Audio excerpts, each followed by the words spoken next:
Hello friends, welcome to my YouTube channel. तो आज की इस वीडियो में हम बात करेंगे जूनियर एडिट शिक्षक भर्ती को लेकर, उससे जुड़ी लेटेस्ट अपडेट को लेकर। तो आज जानकारी मिल रही है, जैसा कि आप सामने फ़ोटो में देख सकते हैं। इसमें लिखा हुआ है कि विषयवार आरक्षण में उलझी जूनियर हाई स्कूल शिक्षक भर्ती मेरिट। जैसा कि आपको मैंने पिछली वीडियो में बताया था कि भर्ती जो प्रक्रिया है वो लेट क्यों हो रही है, उसके लेट होने का कारण क्या है। मैंने आपको दो कारण बताए थे। पहला कारण बताया था कि OMR की मैनुअल चेकिंग हो रही है, रीचेक हो रही है OMR सीट। जिन अभ्यर्थियों ने कहा है कि 1-2 नंबर उनके कम हो रहे हैं, तो उन अभ्यर्थियों की मैनुअल चेकिंग हो रही है OMR सीट की। और दूसरी बात ये बोली थी मैंने कि जो आरक्षण वाला मुद्दा है उसको लेकर अधिकारी थोड़ा परेशानी में है कि जो आरक्षण है वो किस प्रकार लगाया जाए। कि पहली बार ऐसा हुआ है कि जूनियर एडिट एग्ज़ाम पूरा स्टेट वाइज लिया गया है। पहले ये भर्ती प्रक्रिया डायरेक्ट हो जाती थी, स्कूलों के माध्यम से डायरेक्ट नियुक्ति हो जाती थी, लेकिन ये पहली बार हुआ है कि पूरे प्रदेश में इसका एग्ज़ाम कराया गया है। तो अब अधिकारियों की ये समझ में नहीं आ रहा है, इस बात पे उलझन हो रही है कि इसमें आरक्षण किस तरह से लगाया जाए। टोटल नंबर ऑफ सीट्स लेके फिर आरक्षण लगाया जाए, या कि आरक्षण के हिसाब से सीट डिवाइड करके ही कैंडिडेट्स को रिजर्व किया जाए। हर स्कूल ने अपना अपना डेटा दे दिया है कि कहाँ पर कितनी सीट है। मान लीजिए किसी स्कूल में जनरल की सीट नहीं है, सिर्फ OBC SC ST की है, तो जो ऑल ओवर सीट होंगी तो इस तरह में आंकड़ा बिगड़ जाएगा। हो सकता है कि जनरल की सीट ही ना हो या कम सीट हो। और ये भी हो सकता है कि जो आरक्षण वाली, जिसमें आरक्षण लगता है, वो जो रिजर्व कैटेगरी है, तो रिजर्व कैटेगरी की सीट कम हो जाए और अनरिजर्व ज़्यादा हो जाए। तो इसीलिए अधिकारी अभी तक डिसीजन नहीं ले पाए हैं कि आरक्षण किस तरह लगाया जाए और किस तरह से सीट अलॉट की जाए हर कैटेगरी को। तो इसी कारण से जूनियर एडिट जो शिक्षक भर्ती की प्रक्रिया है वो इतना ज़्यादा लेट हो गई है। इसका और कोई दूसरा कारण नहीं है। हम लोगों को लग रहा था कि कहीं ना कहीं भर्ती प्रक्रिया में रोक लग गई है या रुक गई है, लेकिन ऐसा कुछ नहीं है। प्रक्रिया चल रही थी अपने हिसाब से, वो हम लोगों को उसके बारे में अपडेट नहीं मिल रही थी।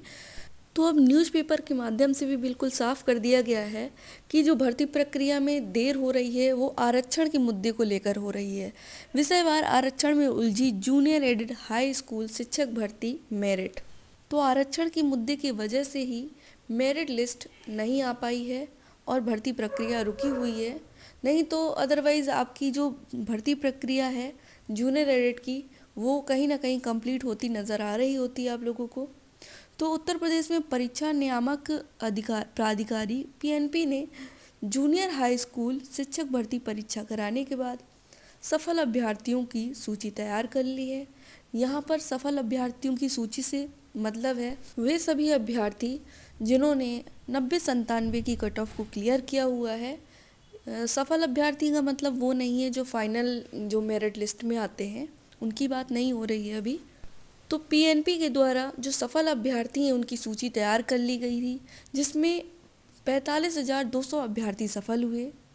आगे लिखा हुआ है कि चयन के लिए सफल अभ्यर्थियों की मेरिट शैक्षिक गुणांक और परीक्षा के अंक के आधार पर बेसिक शिक्षा निदेशालय से तैयार की जाएगी। PNP का काम सिर्फ एग्ज़ाम को कंडक्ट करवाना होता है। मेरिट लिस्ट बेसिक शिक्षा निदेशालय द्वारा बनाई जाती है SCRT लखनऊ से जब आदेश मिलता है। जब यहाँ के सारे काम पूरे हो जाएंगे तो फिर ये भी जो डेटा है मेरिट लिस्ट का, उसको NIC के पास भेज दिया जाता है। फिर फाइनल मेरिट लिस्ट आपकी जो होगी वो NIC रिलीज़ करेगा। आगे की न्यूज़ पढ़ते हैं। इसमें लिखा हुआ है कि अधियाचन पर विषय और आरक्षण के मुताबिक नियुक्ति देने के लिए विवरण जुटाया जा रहा है, क्योंकि गड़बड़ी पर भर्ती कोर्ट में अटक सकती है। ऐसे में जल्द चयन और नियुक्ति पाने की सोच रखने वाले अभ्यर्थियों को इंतज़ार करना पड़ सकता है।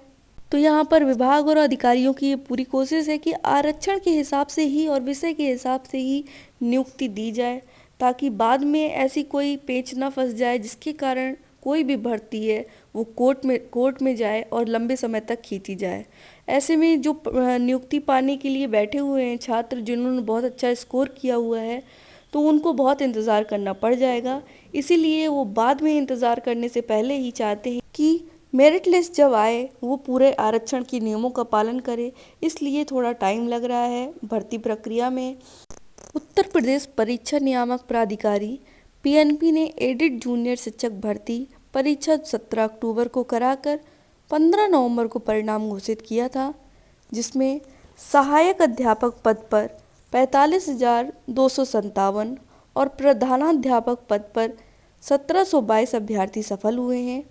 इसकी सूची पीएनपी ने तैयार कर ली है। इस सूची से अब बेसिक शिक्षा निदेशक के स्तर से सहायक अध्यापक के 1504 और प्रधानाध्यापक के 390 पदों पर चयन मेरिट के आधार पर किया जाना है।